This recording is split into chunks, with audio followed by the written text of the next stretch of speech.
Grace and peace to you from God our Father and our Lord and Savior Jesus the Christ. Amen. When I was in the 6th grade, I had the honor and the privilege of walking the halls of a very grand building that had once been the high school, and was then, in my years, in the early 1980s, it had become the middle school. The windows were tall, they seemed to go from floor to ceiling. The radiators clanked loudly in the winter. It had the dark and eerie sense about it, especially in the basement where our social studies teacher, Mr. McDonald, took us to show reel-to-reel movies each year. The same ones year after year, it seemed. The wood floors certainly creaked, and there was no sneaking up on anyone in that old building. In the main entry to the building, if you can imagine with me, hung graduating class pictures from the early 1900s. And I tread the hollowed hallways where thousands of students before me had walked. And I recall each time looking at those pictures that as I entered the building, seeing my classmates' parents and their grandparents and their other relatives, I recalled the sense of there's something special about this space, about this building. The confirmation class pictures, which we hang in the hallways here, remind me of my school that I attended. And it was in the spring of my 6th grade year, and all middle school students that day were outside during field day, where we were having sporting activities and events and competitions. Most of all, it was a joyful day because there weren't classes. I say for most students who were outside that day, because those who did not have passing grades or had some infraction against them, which earned them detention, they stayed inside to study for more work. And it was nearing the end of the field day on the 6th grade year of mine, someone noticed smoke begin billowing out of one of the windows. And within 15 minutes, this entire building from the early 1900s, built from wood, was engulfed in flames. And within 45 minutes, the building burned all the way to the ground. Many fears ran through our hearts and minds that day. It was an hour later before we learned that our missing classmates were simply had gone to the other building and were safe.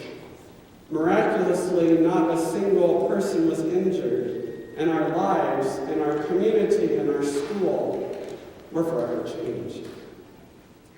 I tell this sacred story of the burning of our middle school building because I remember vividly, in those days, remembering other folks saying, all things will come to an end. Whether that saying was supposed to bring comfort or perhaps bring a claim of reality, the lesson that is scorched in my mind is all things will come to an end. As we near the end of Mark's Gospel, Jesus has entered Jerusalem for the very last time. Reading and hearing this story from our perspective in our time, centuries later, many Christians understand this to be the story of Jesus' passion. The week, the time that we call holy, because Jesus' life will come to an end. And inasmuch as Jesus has prepared his followers and instilled in them much hope for the days of God's reign and God's glory to be revealed, Jesus will still suffer and die. The life of the one who had shared with them much, meaning God's hope and healing and compassion, as well as overturning the conventional wisdom of who or what is blessed because of high social status or wealth. The life of this one, Jesus, the child of God, the Messiah, is coming to an end. Last week, we heard Jesus tell of the religious leaders who flaunted their prayers out in public in their white robes, and thereby flaunting their power story, Jesus observed and pointed out a greater gift of a powerless woman who gave all she had to the treasury as a witness of a more powerful gift of trust and confidence and hope in God. And now, immediately following this widow's mites being dropped in the coffers, we hear the disciples looking at and pointing to the very large stones, the grand, impressive nature of the temple. A symbol it was, and a representation of power and where God lives. This majestic structure stood as a proud sign in the face of the Roman Empire, who had encroached and was wielding its power over Jerusalem and her people. Jesus comes into Jerusalem during this contentious time. And Jesus says to the disciples that the temple and even her great power that stands against all others will come to an end. Destroy every stone left turned over. This place of worship, Jesus says, of experiencing God, of holding memories of dedications of babies, of receiving the first fruits of labors to honor God, of hearing stories of their ancestors who trusted and struggled with God, will come to an end. It seems to me that Jesus is not so much predicting the future of what is going to happen, but talks about the precariousness of things coming to an end, even as we sit and speak. The temple, if we might remember, had been destroyed and rebuilt at least twice in the history of the Jewish people in earlier years. The disciples, hearing that the temple would be destroyed again, would have certainly evoked many memories of their ancestors dealing with the destruction of their sacred space. They certainly would have an understanding that powers of empires and ungodly leaders caused the fall of the temples long ago, and they feared that the powers of their day would again cause the center of their faith to crumble. The temple, the world, anything, Jesus says, is not as stable or eternal as it may appear. And though for many of us, much more prefer our teacher to give us a moral boost, to help us feel better about life, to encourage us in ways of acting for the refugees, the poor, the widow, the orphans, Jesus speaks about the end of all things. And on the way to his end, he speaks about our end. Perhaps somewhere along life's journey, perhaps as young students, you and I learn that as something is gained, something also is lost. And as you and I grow in our capacity to discover and learn new insights, we must also relinquish what we once knew. In these moments of discovery, we may feel or actually be turned upside down, for what we once knew crumbles away.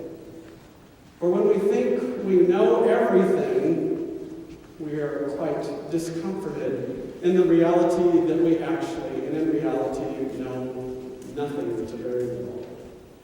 And how we let go is part of our learning.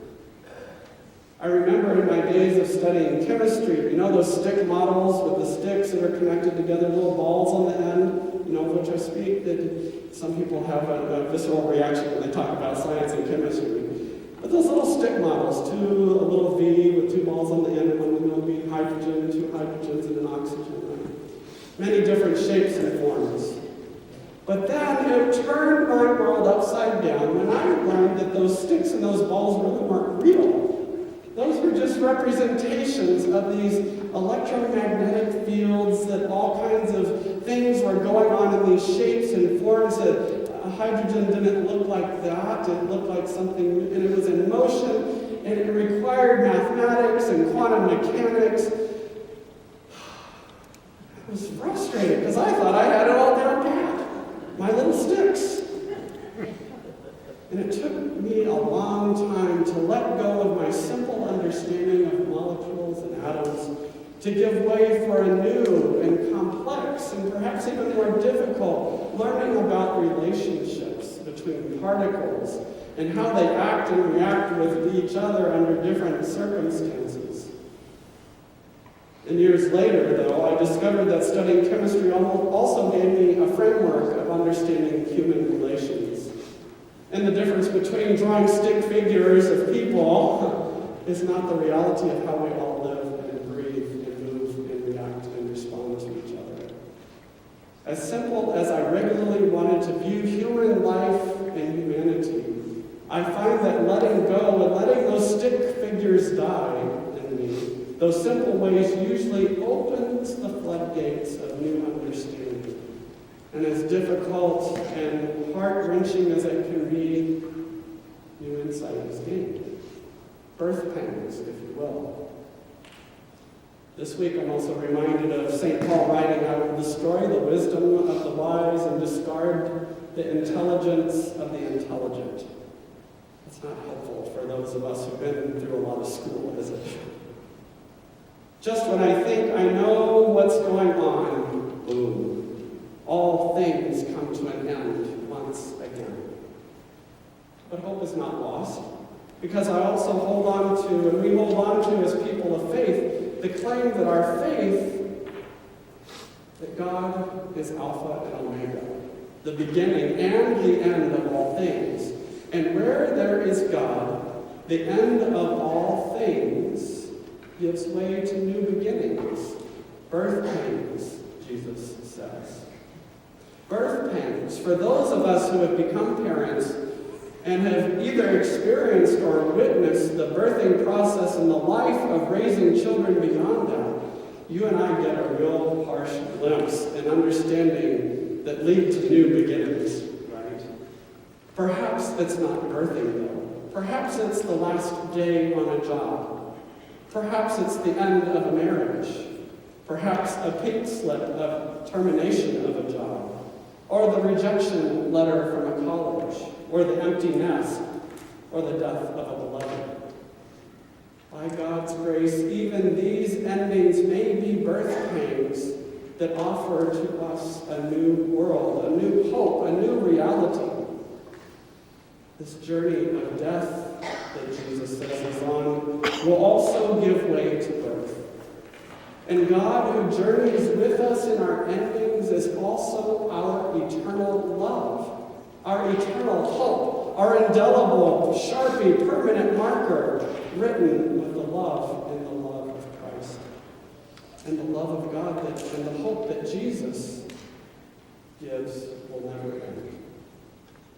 So as you and I pray for the things we want to come to an end, like suffering, displaced refugees, and divisions, and as we put under the microscope those things we hold dear and near that need to come to an end, unjust power, control, security, we are invited to look. In Spanish, it's mira, mira, look. Look at Jesus and his life's end journey to the cross. And shift our focus beyond the simple stick figure of the cross. But mira, look at the empty tomb through which God brings new life. Perhaps then we discover the beauty, once again, of the endings and the beginnings of life with God through Jesus Christ. Amen.